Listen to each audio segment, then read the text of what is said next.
येऊ का आत? या ना.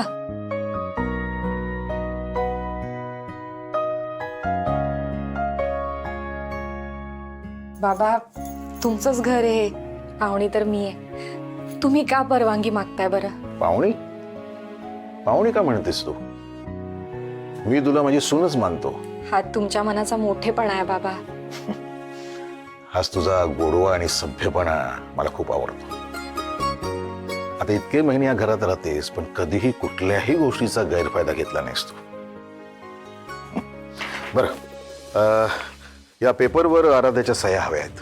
काही जरी का प्लॉटचं काम रखडलंय, आराध्याच्या सह्या झाल्या ना तर हे काम मार्गी लागेल. बाबा मी घाबरू नकोस. तू आराध्याच्या सह्या करू शकतेस हे संजयने सांगितलंय मला. हे बघ, सगळं काही व्यवस्थित होईल. उगाच ना भूतकाळातल्या सगळ्या गोष्टी अशा बाहेर काढायची काही गरज नाही. पण बाबा हे वडीलकीचा सल्ला म्हणून सांगतोय. मी तुला श्रेयसची बायको समजतो, आराध्या या घरची सून मानतो. पण बाबा मी आराध्या नाहीये, तारा आहे ना मी. श्रेयस मला आराध्या मानतो. बाबा, आमच्या दोघांमध्ये ही भिंत आहेच अजून. खूपदा तोडण्याचा प्रयत्न केला मी, पण नाही जमलंय. आणि मी आराध्या नाही होऊ शकत बाबा. असू दे की, त्याचा विचार करू नकोस. आम्ही सगळ्यांनी स्वीकारलंय ना, मग तुम्ही कर. हे बघ बाळा, श्रेयसला सत्य सांगण्याचा अट्टहास करू नकोस असं मला वाटतं. धीर धर, होईल सगळं व्यवस्थित.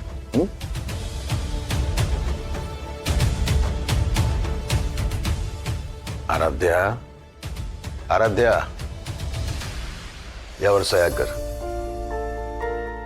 आराध्या आणि तारा एक होण्याची मी ही वाट पाहतोय.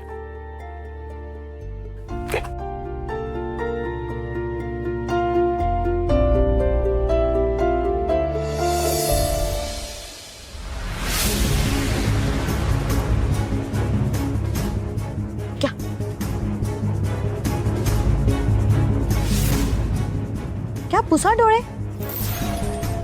नाही, आता काय आहे, डोळे पुसायची सवय लावून घ्यावी लागेल ना. रडवलं की नाही श्रेयस भाऊजींनी तुम्हाला?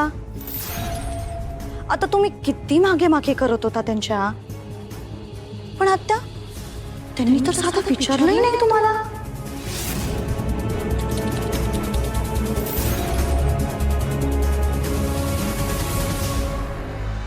आत्या आत्या आत्या, प्लीज अशा रागू नका माझ्यावर. मला ना खूप भीती वाटते तुमच्या रागाची.